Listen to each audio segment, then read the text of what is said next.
Would his work help him grow? Would his work help him, support him in, let's say, find a meaning in his working life?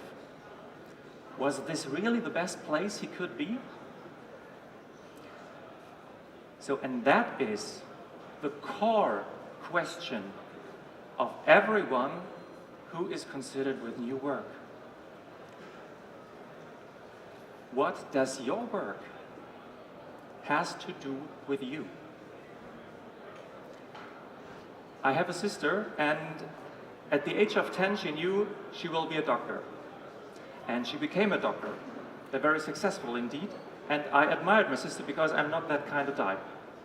I made my diploma, I am a psychologist, but right after I made my diploma, I kicked the whole thing and I roamed around in Europe as a singer and playing the saxophone in various bands, from beer tents to jazz and so on. And after a year I was broke, actually broke.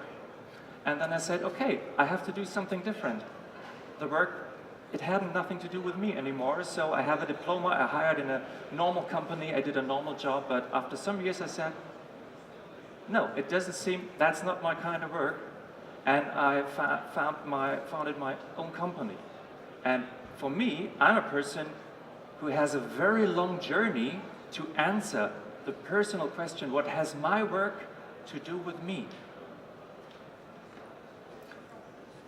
Who of you had the possibility to read some philosophers? Who likes philosophy? Yeah, one person. Thanks. That's okay, that's okay. And I like philosophers too. They are sometimes very difficult to read, yeah? But even when there is a very, very difficult book, I like philosophy because philosophers, they ask the simple questions. Did you have that? Philosophers ask the simple questions. Is there a purpose in life? Is there a God? What is happiness? And at first you think, that's so easy. Come on, we are business people. We want to do business, yeah? And that's okay. But on second thought, these are only simply sounding questions. Do you know the answer to the question, what is the purpose of life? Do you know the answer to the question, is there a God? No, no, no. And there's no easy answer to that. And at the core of new work for every human being is, what has my work to do with me? Allows me my work to grow. Give my work me some kind of meaning, some kind of energy, some kind of vibrancy.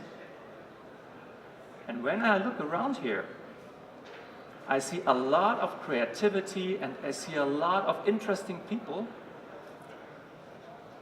But at the core, for everyone, it's the same question.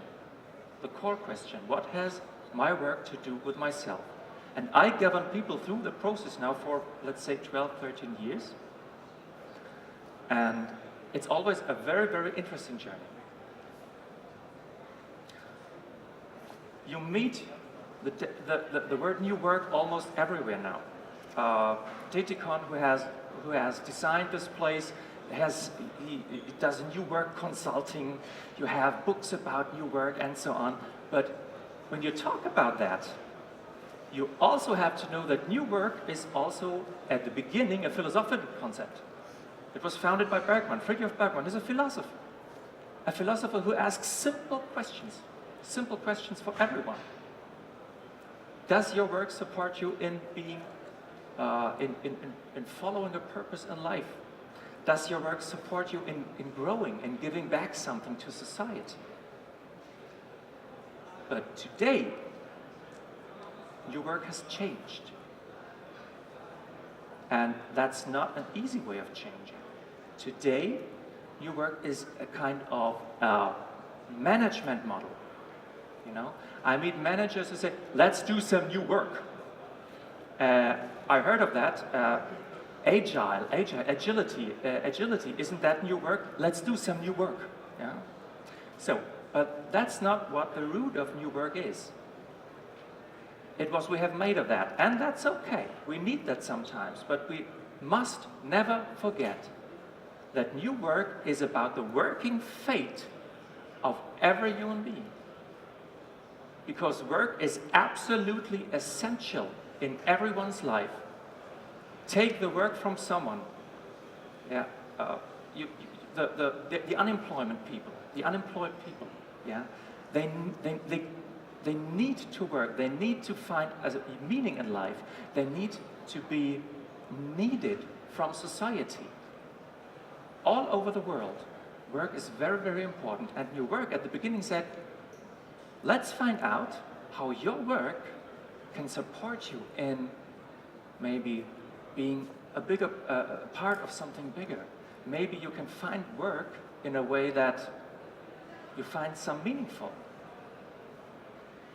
Do you like your job? Who likes his job? Who dislikes his job? Okay. Who is passionate about his job? Yeah, I don't mean this in this management bullshit kind of sense, you know, be passionate, go the extra mile and so on. But I mean this in a deep human way of thinking, because your work is about finding again your passion of work and your desire about work. And these are very strong words, and sometimes people are irritated. They say, hey man, it's just work, you know. You're talking about desire, you talk about passion. Hey, it's a job and I get the money. And sometimes that's okay. That's okay. But when you talk about new work, it's always talking about the deeper roots of you becoming more aware of yourself, more aware of your work. And we take a road away from that route, and that could be dangerous, because that's the cause for many misunderstandings when it comes to new work, and about when it comes to find your vibrancy, your vividness, your connection to your job, you know? When I have one goal for you, is it that everyone who asks you after that lecture, what is new work? What's new work? I don't know that. It's a fancy word, but what is it all about? So new work has 3 very, very simple goals. Very simple goals. You can explain that to a 9-year-old. I tried that. My son is 7-year-old and he understood it. Yeah. The first goal is new work wants for you, for every one of you, a work that you really, really want. A work that fits your skills and your needs. And a work that really, really want is a defined phrase in your work. It's not what I have developed, but what the new work movement had developed. And you can ask yourself every day, is that work something I really, really want? Does it fulfill me? Does it touch my vibrancy, my connection? Do I do something meaningful? That's the core, that's the heart, and that we mustn't never forget when it comes to new work. It's about you and your connection to something meaningful you want to do in your life.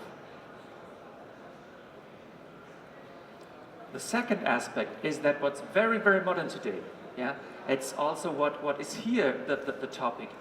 The business world, we can do something with furniture, with architecture, with inspires people, which creates like in the design thinking studio, which develops results that a company can work with, and that's okay. That's the modern style, but it's not at the core. And when talking about new work, you always have to remember the core. It's about you. It's not even about your company. It's about you and your personal way of growing, of life. And new work always, I don't want to stretch that out, but new work always wanted to raise a voice for a fair society, for a progressive society. That's an aspect of new work you never mention today, because that's a kind of political thing.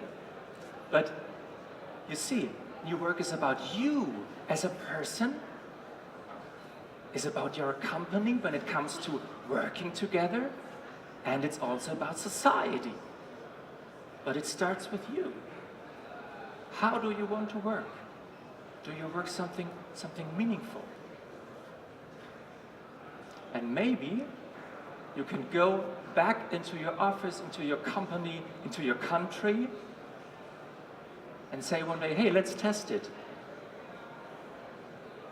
I watch myself 2 weeks, from now on, I watch myself 2 weeks in my workplace, and I try to write the situations down where I feel very lively, where I feel the vibrancy, the vividness, the wow situations, when you think, I want more of that. And when 2 weeks are gone, and you didn't find any of these situations, then quit your job. Because that job and you maybe don't fit. So I want to give you some, when it comes to find the personal vibrancy, I want to share with you some personal thoughts. I've been doing this coaching and consulting now for 12 years, 12, 13 years, and I want to share with you some thoughts about the situation of new work and maybe your place within. For example, what I can see is new work today is used as a rather lightweight business topic. I came in touch with a very, very big company, and the management said, I heard this new work, let's go agile. Whose company went agile? Going agile, yeah. And this company, they want to be, I decide we are state of the art, we are going agile. So, and to that kind, it's a kind of funny story because you can't do that like this. Yeah, but the management, they did this and people actually tried to kill themselves. They were in this company for 10, 15, 20 years, and only because the management thought, oh, we were doing new work, it was everyone upside down, and then they needed some guy like me as a psychologist who put the pieces together again. So what I don't want to scare you or shock you, but I want to say new work is not something it's not a toy. It's fucking shit serious. And you don't play with people's minds and hearts. Let's be honest about that. And in some companies I see sometimes the danger of, oh yeah, let's do some kind of new work. It sounds fancy. Let's hire some consultants to do this. That could go good, but it could also go wrong. Because it's also not a kind of tool set. Yeah?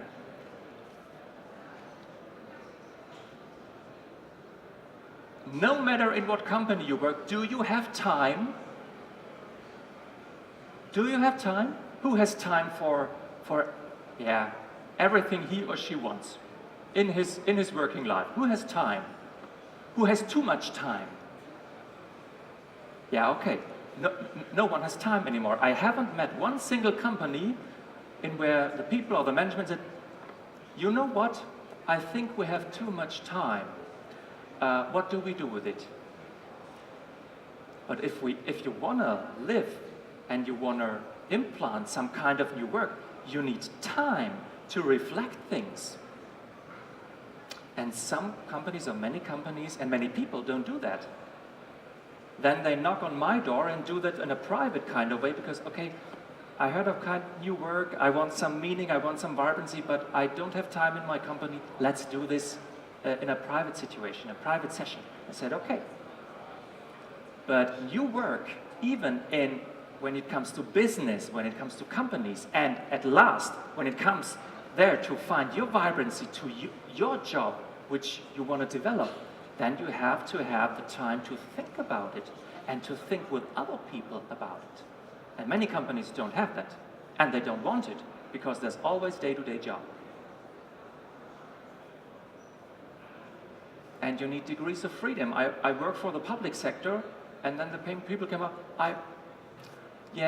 we want to do new work, we want to have, some new kind of thinking and new kind of doing things. And I said, okay, which processes are not regulated by law? okay, then it's useless. Because when you don't have degrees of freedom in deciding and in implanting new processes and roles, you can't think about doing your work, because you have to experiment with that. And you also have to experiment for yourself. Sometimes I send people from marketing into controlling, some people from HR into the creativity department, because I said to them, go there and do for one day a job that's completely different from yours, so that you can try yourself out. And sometimes this tool is implanted by companies who said, yeah, I want to widen the horizon of my employees, or maybe we have some man, some woman has different skills that we thought he or she would have. And that enriches the company, because it's a very small step to find the vibrancy in your own working style, in your working position within a company. Who works in a hierarchy, in a hierarchical company? Yeah, you have team leaders, then you have department leaders, or who has a boss? It's a very simple question. Who has a boss? Okay. Sometimes I meet bosses who try to do a good job. Really. I have had some very good bosses, but in some bosses say to me, you know, I either have to punish or praise people to be them motivated. I have to punish or praise, yeah? And let's know what an idea of man. And it's not a way of awakening your vibrancy in your job, because everyone has some inner motivation. Everyone had a dream, had some sense of urgency towards what they want to do with their life, what they want to work in their life. Sometimes it's a bit put down on the ground in some drawer, down, up, down there, but you can develop it again. And that's finding your vibrancy in your working life. And for example, maybe you can tell your boss, you know, you don't have to punish me, you even don't have to praise me.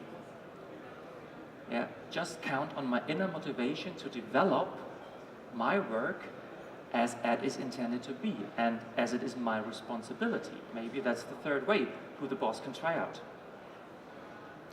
So, back to your personal vibrancy, because everything, every change in every company, in every society, all around the world, it starts with you. Your work always starts with you. And you can test that. You can test that vibrancy in 3 very simple dimensions.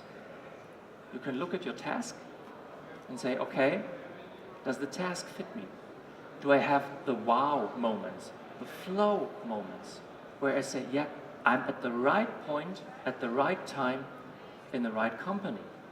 And I'm not talking about fun. Fun is okay. I'm talking about a deep satisfaction, about passion, about what you are doing. And I use these strong words because work is so incredibly important for us. Look at your tasks and look how they fit you. For example, I made music my whole life, literally my whole life, but I won't be a rock star anymore. Yeah, I'm too old, I'm not talented enough, but I get the wow moment when I'm on stage. I like doing that with people. I like telling people something. So I use the setting. I'm not singing anymore. I had to, but I still get the wow moment. I think of that as something meaningful for my personal life. And so you have to urge for your wow moments. You have to seek that, and you have to keep that, and you have to develop that for doing something meaningful. A second dimension, which environment fits you? Are you a lonely wolf? Are you a team player? Do you need men around you, women, many, few, whatever? Test your environment. Are you happy there? Are you a social type of guy? Do you want to be alone? Are you more a type for a public library? Whatever.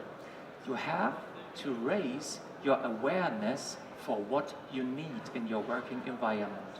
And then you have to test that. Because the right environment, which challenges you and inspires you, like that furniture here on a very basic level, helps you to grow, helps you do good work. The simplest example is I still have meetings in rooms without windows. That's terrible. That's the very, very bottom line. Yeah? Meeting rooms where you should be creative and the room even doesn't have window. And then I want, okay, you don't have a window, can I please have a coffee? No, we don't serve coffee anymore because management said it's too expensive. And I said, okay. You know, these very, very basic things you have to test, you have to look for. And on a third scale, transcendence is a bit of a strange word, but it's very, very simple. Some people want to be part of something bigger, you know? Some people say, okay, I'm a very little thing in a big company, but at least my company does something meaningful, maybe for society. So maybe that's the transcendence they need, the bigger picture they need. Don't know, maybe you need this, maybe you don't. But when it comes about finding your vibrancy, your connection to your work, then you have to look at your task and your environment and in maybe what your company does. And then you have to ask yourself, am I at the right place with the right work at the right time? And if not, maybe it's time for a change. And if yes, you are lucky. So what I want to do is watch yourself for the next 2 weeks in your workplace. Very, very easy exercise, very, very easy. You will feel it, yeah? You will feel it when there's a wow moment, when you said, now it's right. Now I get the energy. Now I am with the people I need. Now I am with the work I need, with the customers. Now it feels right. And when you collect these situations and these tasks, there will be a picture, like a puzzle, there will be a picture of what is the vibrancy or what is the work you need to develop, to grow. And if you do that for some more weeks, you will have a picture of the next step you will have to develop your work, maybe to a better job or to a more meaning in your working life. So, one message from me to you is, for the rest of the day and for the rest of the week and for the rest of, let's say, 2018, go out and find your vibrancy. Thank you.